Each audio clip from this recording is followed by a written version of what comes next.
I got there early. Had this plan: pick her up from work, grab some fried chicken from that place she liked, then head home and crack open a couple of beers. Simple. I'd been doing the same thing for years, being that reliable man who shows up on time, who keeps the engine running, who doesn't ask for much more than a quiet evening. I was 52, dragging around my share of regrets, but I tried to keep things going.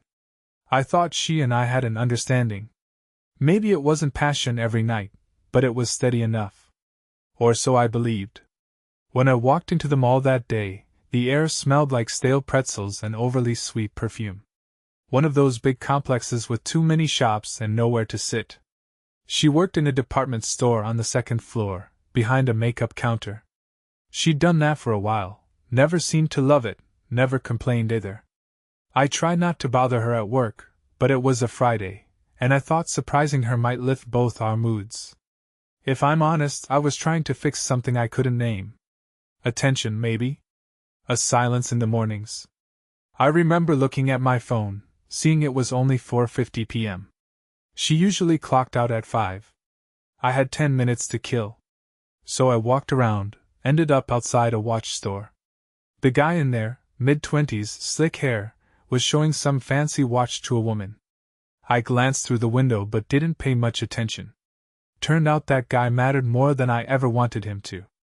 I headed for the back corridor, the one marked Employees Only. My wife had mentioned I could go up the service stairs if I ever needed to find her quickly. She'd said, "Just knock if the door is closed." So that's what I expected to do.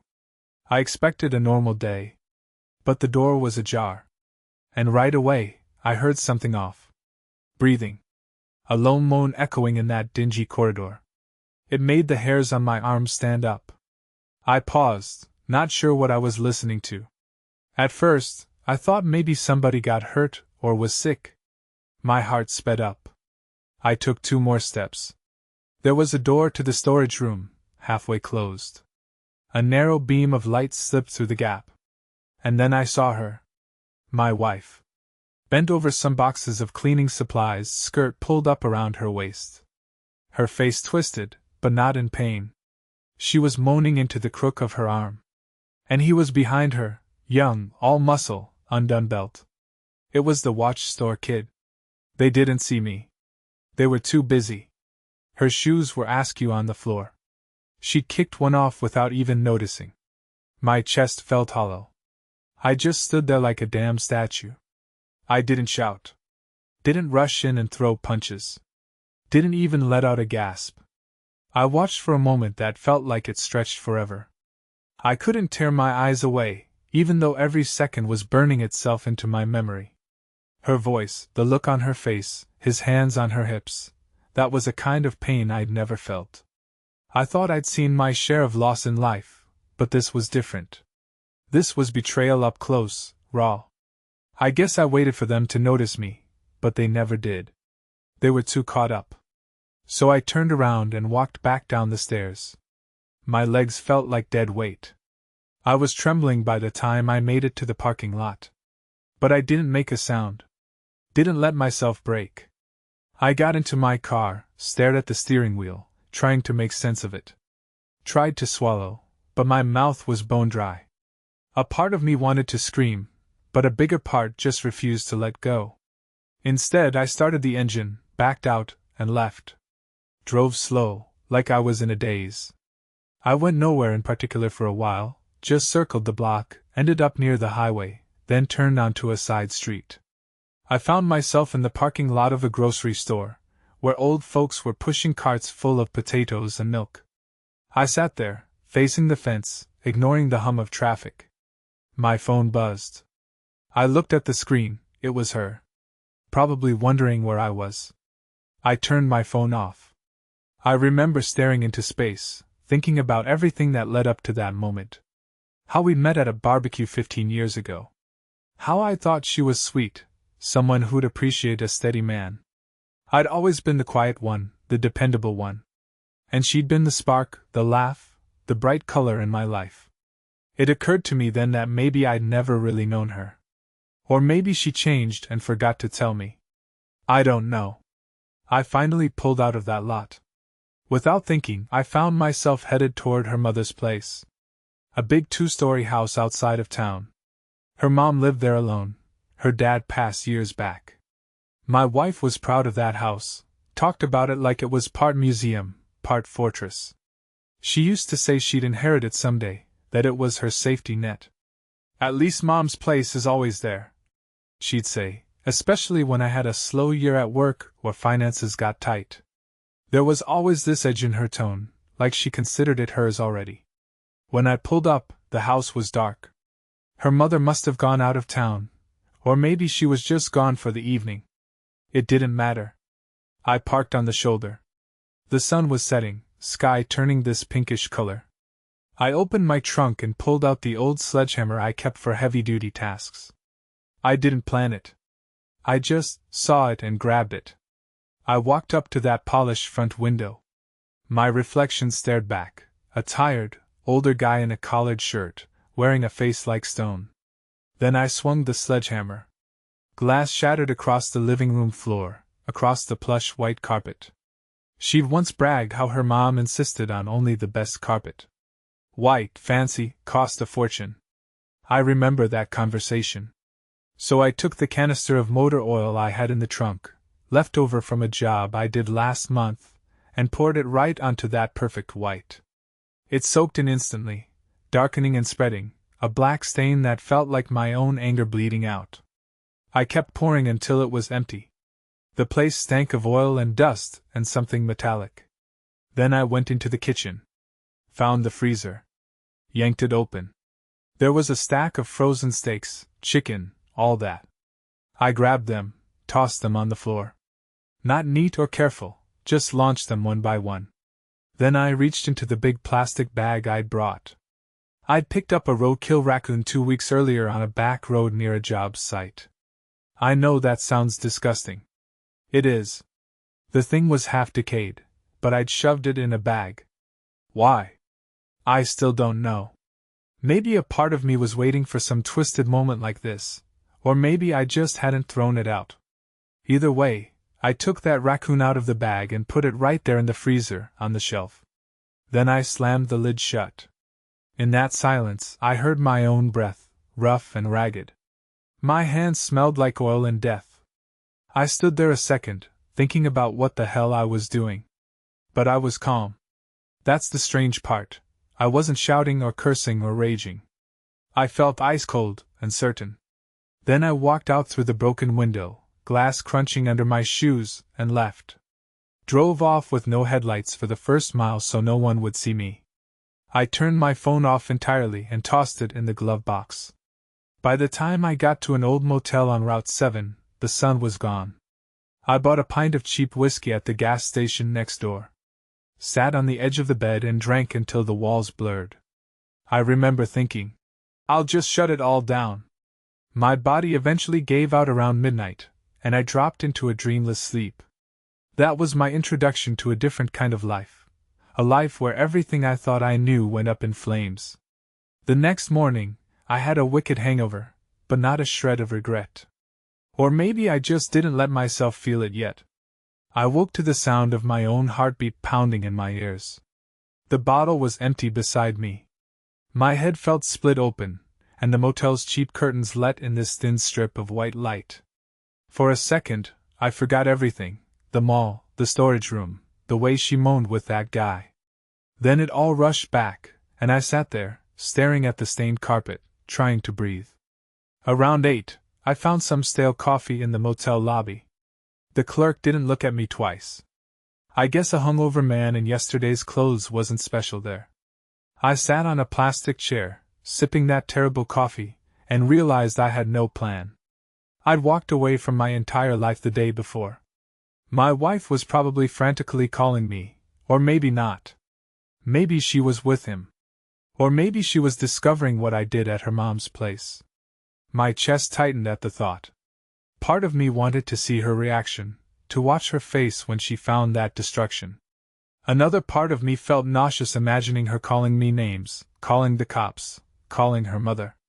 I decided to drive back to our house. Not inside, just near it.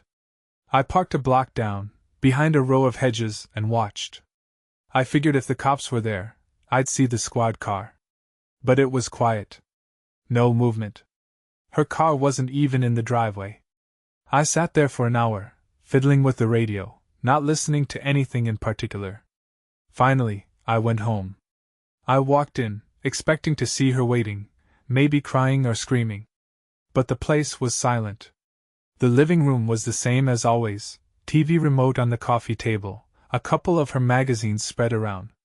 In the kitchen sink, a mug from her morning coffee. She'd left for work, I realized. Business as usual. That stung more than I cared to admit. Like she wasn't even bothered by my disappearance. I took a shower.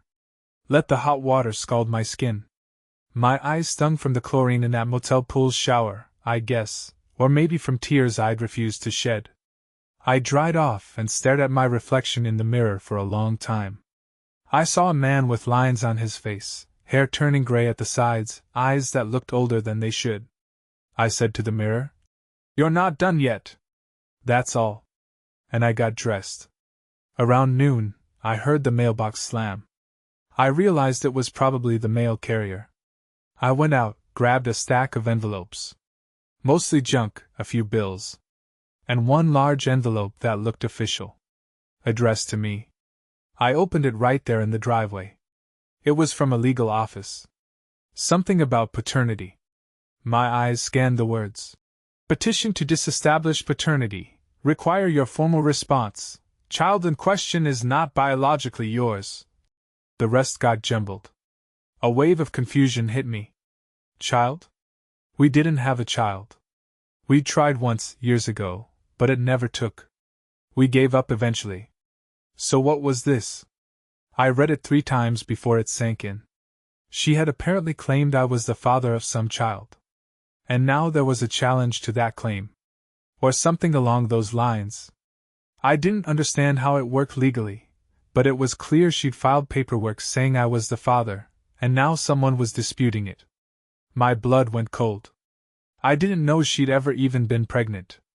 Or maybe it was that young guy's kid. Or who knows how many others. It was like standing on quicksand. I dropped the mail, stumbled back into the house, my brain spinning. I tried calling a number on the letter, got a voicemail. That was no help. So I just stood there in the living room, the envelope in my hand, trying to piece things together. And then it hit me, the prenuptial agreement.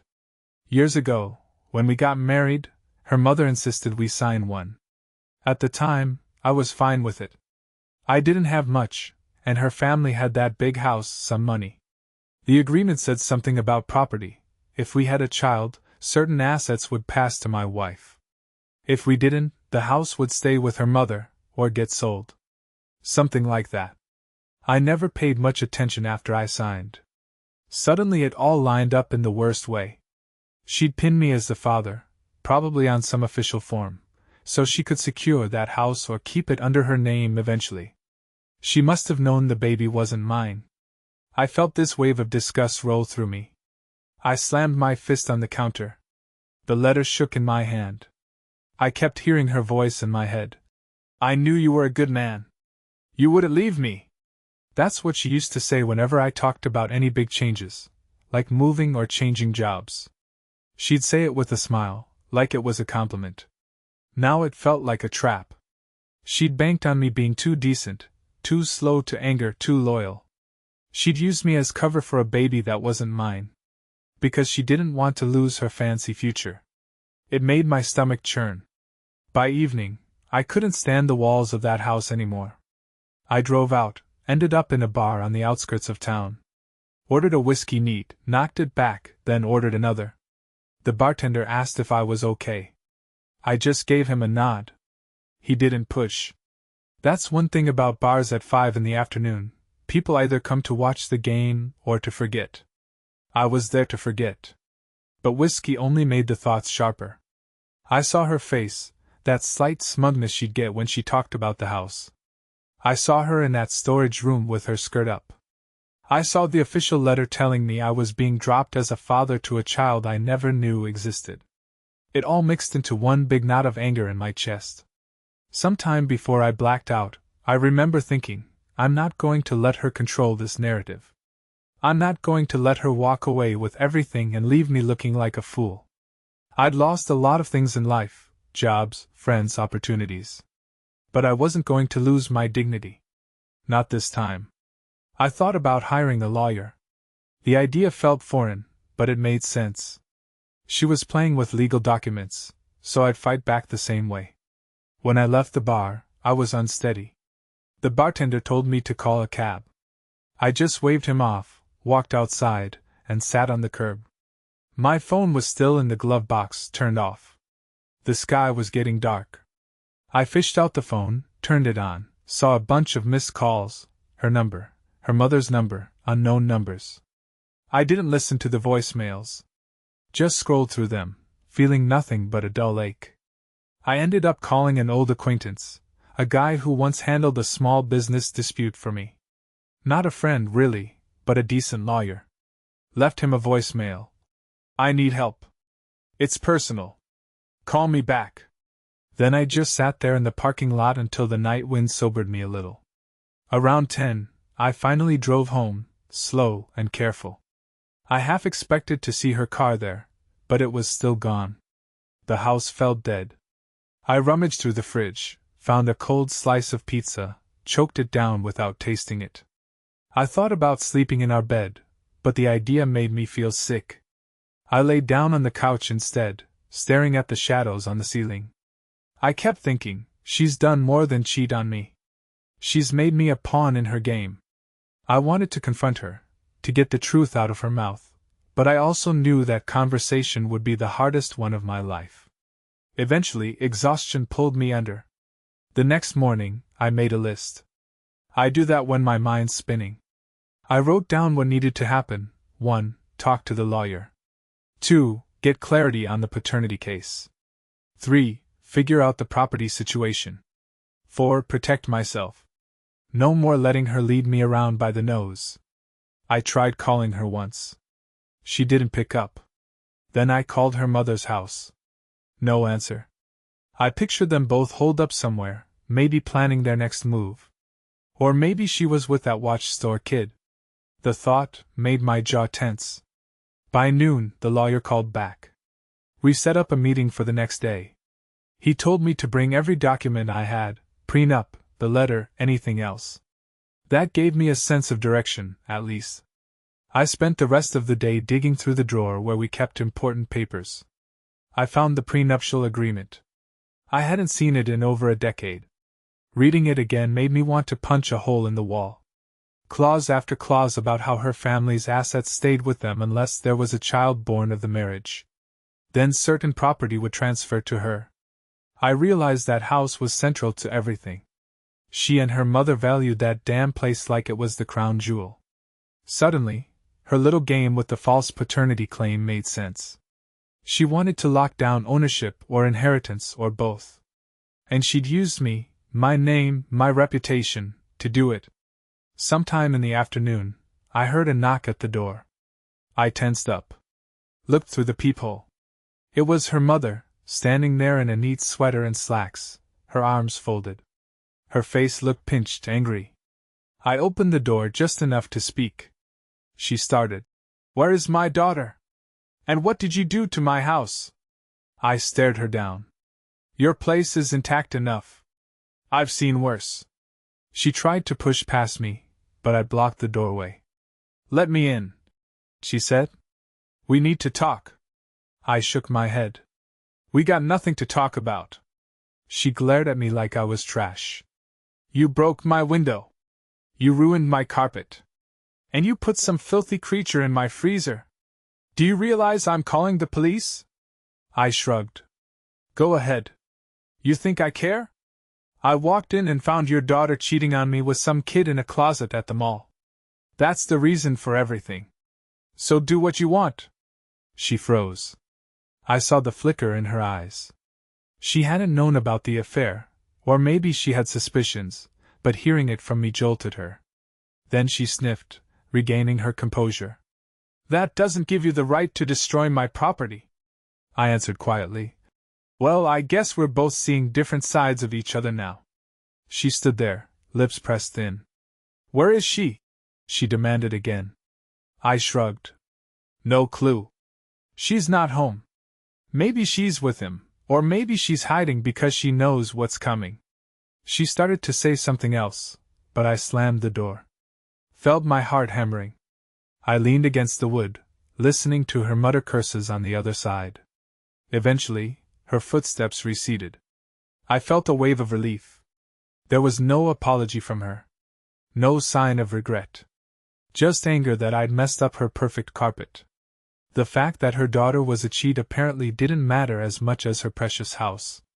It disgusted me. I spent the rest of that day pacing, looking at the clock, waiting for night to come. I rechecked the locks, closed the curtains. I wanted to vanish. I wanted to let the storm hit without me. But I couldn't run this time. If I ran, she'd keep messing with me through those legal papers. So I had to stand firm and fight back, even though it felt like stepping into quicksand. The next morning, I got up early, drove to the lawyer's office. He was a small, wiry man with a no-nonsense attitude. We sat in a cramped room with stacks of files around us. I handed him the prenup and the paternity papers. Told him the story from start to finish, how I found her cheating, how I reacted, what she'd done with the baby claim, everything. I even told him about the raccoon in the freezer, though he just blinked at that part and said, "That's unique." He flipped through the documents, made notes. "We can challenge the paternity legally," he said. "If she's claiming you're the father, we can demand a DNA test. We can also file a countersuit for fraud if we prove she knew you weren't the father and tried to pass it off otherwise." I nodded, feeling a twisted sense of satisfaction. I want it all in writing. I want her to be forced to admit the truth. He tapped his pen on the desk. "I understand. But you need to be prepared. This can get messy. She might try to drag your name through the mud, especially after the incident at her mother's place. If they press charges, I'll handle that," I said. "Let them come." So we started the process. Paperwork, phone calls, official notices. He advised me not to communicate with her directly if possible. "Let everything go through me," he said. "Keep your distance for now." That suited me fine. I didn't want to see her face. A week went by in a blur of phone calls and appointments. The legal wheels started turning. Meanwhile, she was radio silent. I stayed in our house, sleeping on the couch. Every day, I expected her to walk in with apologies or excuses. But she never did. I heard from a mutual acquaintance that she'd taken time off work. I guess she was staying with a watch store kid or with some friend. Her mother's house was probably still stinking of oil and raccoon, so maybe that wasn't an option. Then about a month into this process, I got the official letter. The paternity test came back. 0% match.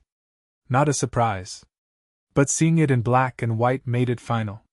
That same day, my lawyer forwarded me a letter from her side. They were dropping the paternity claim. She wasn't even fighting it anymore. That told me she knew the jig was up. But there was something else in that letter that stung worse than I expected. Apparently, she'd known the child wasn't mine all along. In fact, the child had been born months earlier, quietly. She'd been forging paperwork to cover her lies.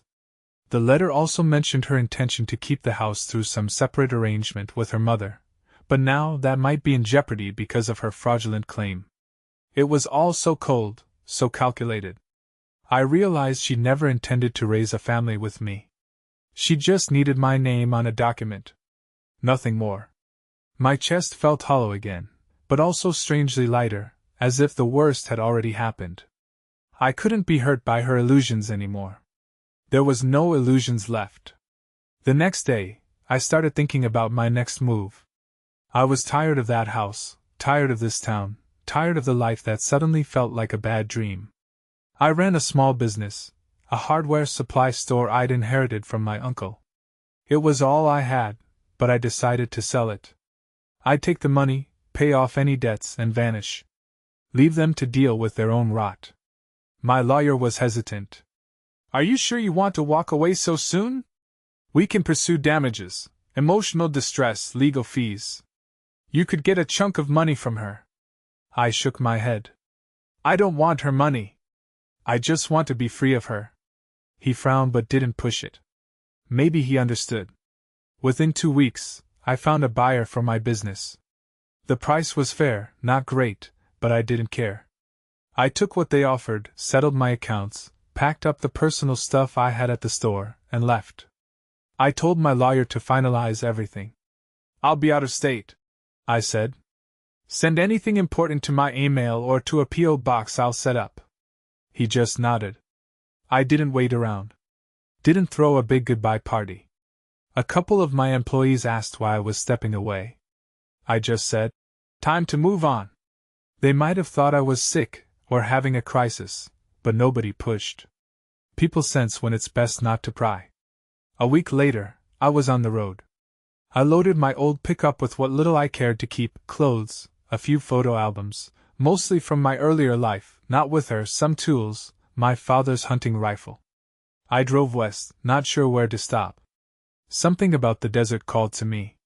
Maybe I liked the idea of a place stripped down to bare rock and sand, no pretense. Arizona. So that's where I headed. I remember passing through small towns that looked half abandoned. Old gas stations with rusted signs. Motels offering weekly rates, their neon flickering at dusk. It felt right somehow, like I belonged in that in-between space. No one asking questions.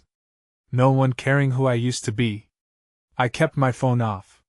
My lawyer had my new address, a P.O. box I set up outside Phoenix.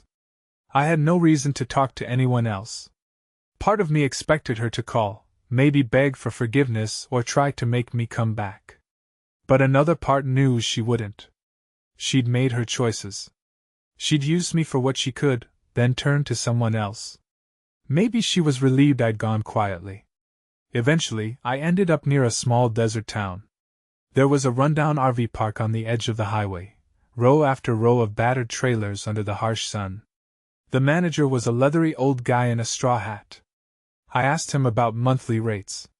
He shrugged, said something about first month, last month, then coughed a lot. But the price was cheap. So I bought a small trailer, one of the older ones. It had chipped paint and a dent in the door, but it was enough for me. More than enough. I wasn't looking for comfort, I just needed a place to lay my head. The first few nights, I hardly slept. I'd doze off and see her face in my dreams. Or I'd see that moment in the storage room, her skirt bunched around her waist, that kid behind her. I'd wake up with a pounding heart, my shirt damp with sweat. The desert nights got chilly, but I'd still sweat through the sheets. Sometimes I'd step outside, let the cool air calm me, stare at the moon hanging low over the cactus. I'd breathe and try to remind myself I was free. Days turned into weeks. I picked up work at a gas station off the highway, doing odd jobs, stocking shelves, ringing up travelers. It was mindless, paid in cash, kept me fed. That was all I needed. I told the manager my name was John, didn't give a last name. He didn't care as long as I showed up on time and didn't steal. I took to wearing a baseball cap low over my brow. Let my stubble grow. Back at the trailer, I spent my evenings sitting on a rickety lawn chair, sipping cheap beer. I'd watch the headlights sweep across the desert. Once in a while, a coyote would howl in the distance. That was my life, day after day. Quiet, almost numb. People talk about revenge as if it feels good. I didn't feel good. I felt hollow. But I also felt something else, relief. I wasn't living the lie anymore. Then one afternoon, a letter arrived at my P.O. box from my lawyer. Just a single sheet inside an envelope. It said the divorce was finalized. The paternity fraud had been dismissed with prejudice, meaning it couldn't be filed again. She'd forfeited any claim against me, probably to avoid bigger legal problems. She got to keep living in the house, for now. But there was a note. Your statement has been made. People know what she did.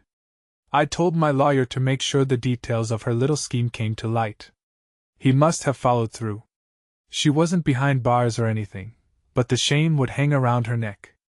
She'd be the woman who used a man's name to claim a child that wasn't his. The story would spread.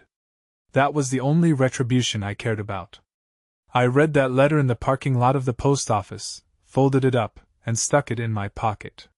Then I walked back to my truck and just stood there, leaning on the door. Maybe I expected a wave of satisfaction or something. But I just felt tired. Tired of all of it. The sunlight felt too bright, the ground too hot. I got in the truck and drove back to my trailer. That night I wrote a short note on a scrap of paper. You bought your house. I took your good name.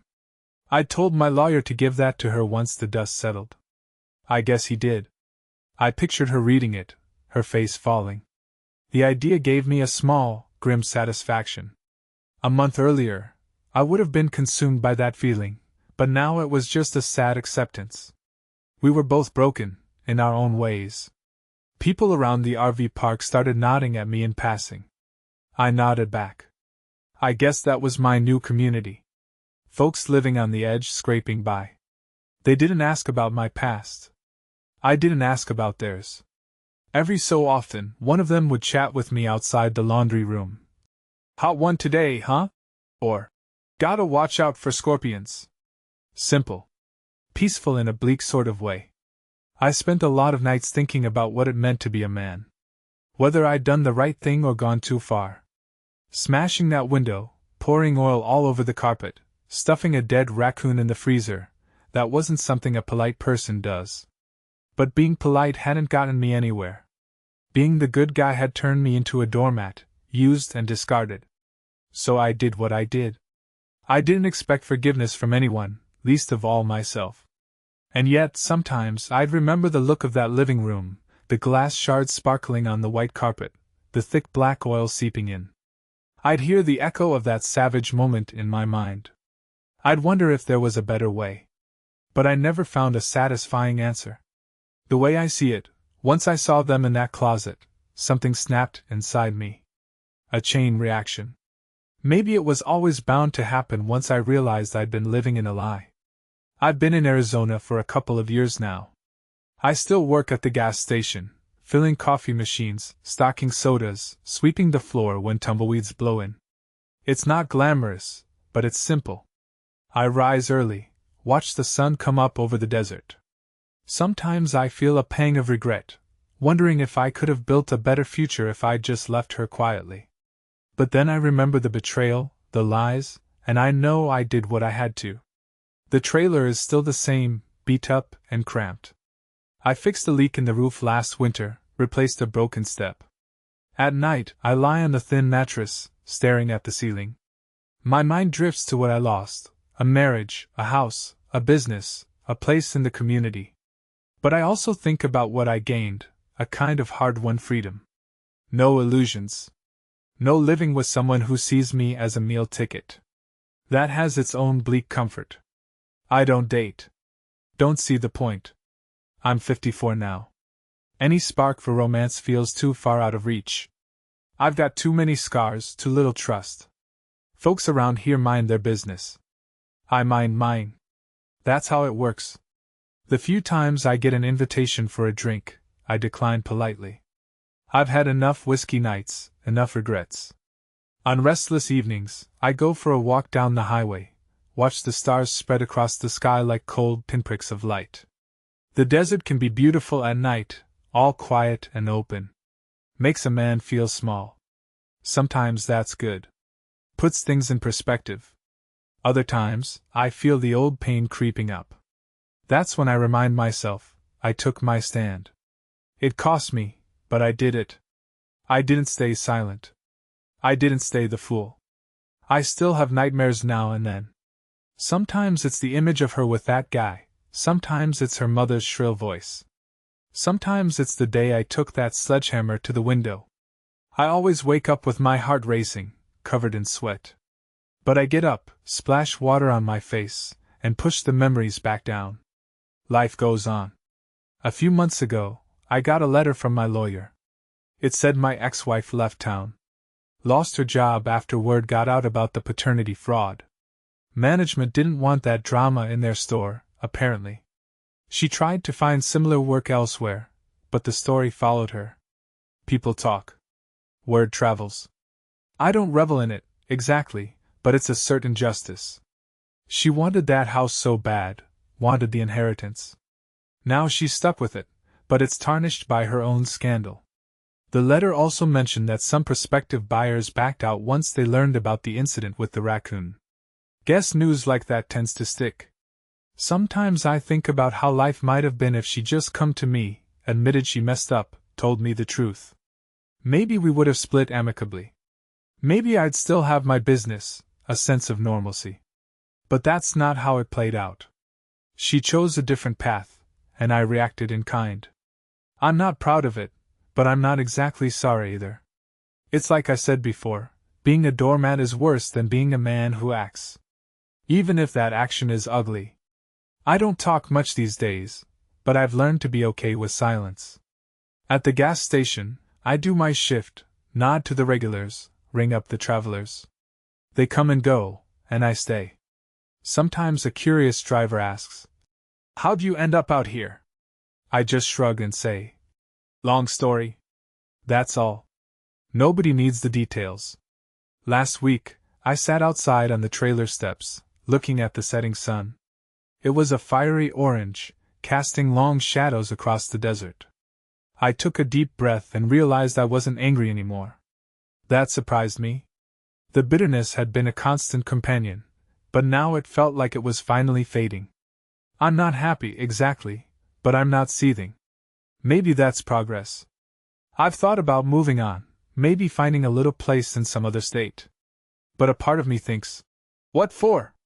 This trailer, this job, they're enough. I don't need to start over again. I'll never outrun the memories, and that's okay.